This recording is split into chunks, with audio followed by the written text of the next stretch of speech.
आंकड़े कुछ इस तरीके से है कि आरआरबी एनटीपीसी का फॉर्म आता है। कब आता है मैं आपको डेट मेंशन करता हूं। यह फॉर्म आया था 1 मार्च को, 31 मार्च इसकी लास्ट डेट थी भरने की। 35,000 के आसपास वैकेंसी थी। इसके बाद एक दूसरा फॉर्म आता है 12 मार्च को और 12 अप्रैल थी उसकी लास्ट डेट भरने की। वो थी आरआरबी ग्रुप डी, जिसे ग्रेड डी भी कहा जाता है। इसमें 1 लाख से ऊपर वैकेंसी थी। हम सभी के सपनों में एक जान आती है कि चलो ठीक है, बढ़िया है, रेलवे में नौकरी करेंगे, अच्छी नौकरी मिलेगी। लेकिन उसके बाद फिर शुरू होता है खेल। खेल किस तरीके से शुरू होता है? खेल कुछ इस तरीके से शुरू होता है कि 1 करोड़ से ज्यादा लोग, मैं एग्जैक्ट डेटा दे रहा हूं आपको, मैं अभी एग्जैक्ट डेटा देता हूं आपको, 1 करोड़ से ज्यादा लोग आरआरबी एनटीपीसी का फॉर्म भरते हैं और 1 करोड़ से ज्यादा लोग ग्रुप डी का भी फॉर्म भर देते हैं। अगर आप देखें तो 1,26,30,885 लोगों ने एनटीपीसी का फॉर्म भरा हुआ है और 1,15,67,248 लोगों ने आपका ग्रुप डी का फॉर्म भरा हुआ है। और अगर हम इस आंकड़े को और आगे लेके जाएं दोस्तों, तो ये आंकड़े और भी ज्यादा चौंकाने वाले हैं कि अगर आप टोटल फॉर्म भरे जाने की संख्या देखें तो ये इतनी बड़ी संख्या है कि 2,41,98,133 लोगों ने फॉर्म भरा है। सिर्फ 1 लाख वैकेंसी ग्रुप डी, अगर उसमें 35,000 एनटीपीसी भी जोड़ दे तो 1,35,000 वैकेंसी के लिए। आप समझ सकते हैं कि आज की डेट में बिल्कुल एकदम सिंपल सा आइडिया यह है कि भारत में 10 करोड़ लोग बेरोजगार हैं, जो किसी ना किसी तरह की बेरोजगारी से ग्रस्त है, जिनकी डेली की इनकम 200 रुपए भी नहीं है। जी हां, जो महीने में 6,000 रुपए भी नहीं कमा सकते हैं। आज की डेट में 80 रुपए पेट्रोल हो गया। और सबसे बड़ी बात है कि मार्च का फॉर्म आया, फिर कहते हैं कि टेंटेटिव डेट आपके एग्जाम की हो जाएगी सितंबर, जून से सितंबर के बीच में आपका एग्जाम करा देंगे। बहुत बढ़िया बात है। अब सबसे बड़ी बात यह है कि इन्होंने इस फॉर्म के लिए जनरल कैटेगरी से 500 रुपए लिए थे। कितने लिए थे? 500 रुपए। ग्रुप डी के लिए भी 500 और एनटीपीसी के लिए भी 500। अगर मैं मान लेता हूं सारे जनरल लोगों ने भरा होगा तो यह मैक्सिमम अमाउंट पहुंचता है 1200 करोड़ रुपए, 1,200 करोड़ रुपए। अगर मैं मान लेता हूं कि सारे के सारे कैटेगरी वाले लोगों ने फॉर्म भरा होगा जिनके फॉर्म की फीस 250 रुपए थी, तो यह आंकड़ा पहुंचता है जस्ट हाफ 600 करोड़ रुपए। लेकिन ऐसा होगा नहीं कि सारे जनरल ने भरा हो, सारे एससी ने भरा हो या सारे कैटेगरी वाले लोगों ने भरा हो।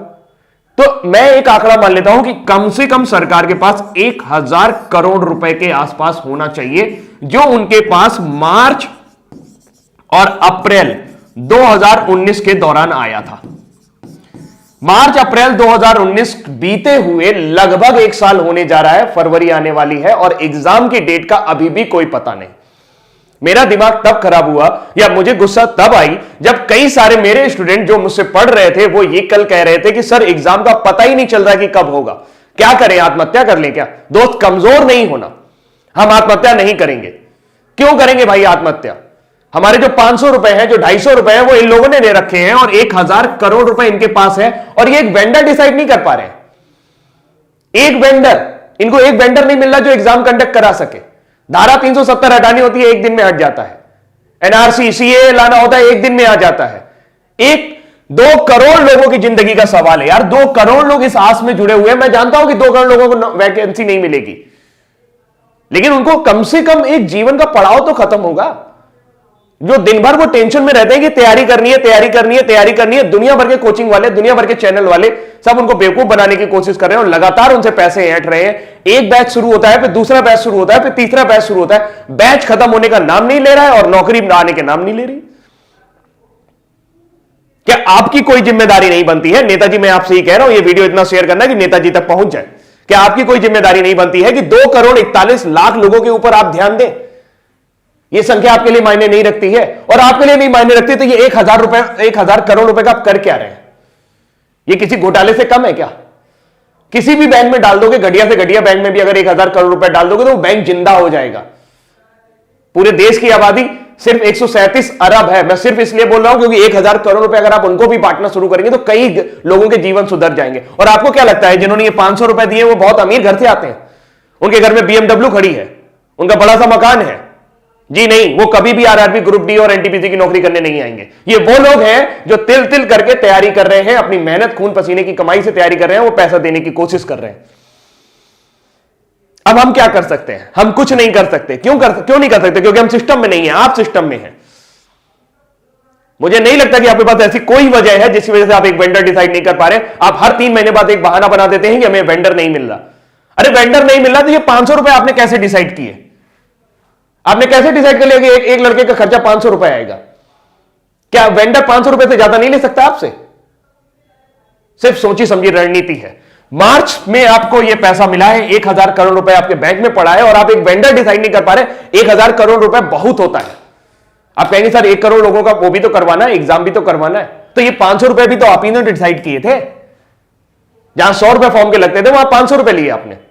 बोले कि इसे वापस करेंगे, कब वापस करेंगे इसका पता नहीं है। आप सिर्फ और सिर्फ बिजनेस कर रहे हैं और इस 1000 करोड़ रुपए को घुमा रहे हैं। ये जनता का पैसा है और जनता जवाब मांगेगी आपसे दोस्त। नेताजी आप भी ध्यान से सुन लीजिए, जो लोग भी ये वीडियो देख रहे हैं भाई, अगर उनको मेरी बात सही लग रही हो या लग रही हो, मेरी बात सही लग रही हो या लग रही हो, लेकिन बात है सच्ची। मुझे गुस्सा इसलिए आता है क्योंकि मैं एक टीचर हूं और बहुत सारे बच्चे ऐसे हैं जो मुझसे पढ़ते हैं और उनके अरमानों को जब मैं घुटता हुआ देखता हूं, जब उनके चेहरों को मैं उदास देखता हूं सिर्फ इस वजह से कि सर समय बीतता जा रहा है और हमारी एनर्जी, जी हां, आपके पास जो 65% युवा है उसमें से 2,41,00,000 लोग अभी भी इस एग्जाम की तैयारी कर रहे हैं। ये सिर्फ एक एग्जाम की बात है। एसएससी के साथ भी आपने यही किया था। लोगों के एक साल आपने बर्बाद कर दिया और इस तरीके के कई साल आप बर्बाद कर रहे हैं। उत्तर प्रदेश में एक वैकेंसी और लटकी पड़ी है 69,500, उसमें भी कोर्ट केस चल रहा है। अरे जब नौकरी देनी नहीं होती तो निकालते क्यों है यार? क्यों मजाक करते हो हमारे साथ? जब देनी नहीं होती तो निकालते क्यों मजाक करते हो हमारे साथ? हमारा जीवन इस तरीके से एक सपना बुनना शुरू कर देता है कि नौकरी लगेगी, नौकरी लगेगी। जिस उम्र में उनकी एनर्जी बढ़नी चाहिए, आपको क्या लगता है कि इतना हतोत्साहित युवक आप लोग हैं तो आप उससे अच्छा काम करा पाओगे? जो 1 साल 2 साल तैयारी करके आया होगा, जिसके लिए नौकरी मिलना ना मिलना सब बराबर हो चुका होगा।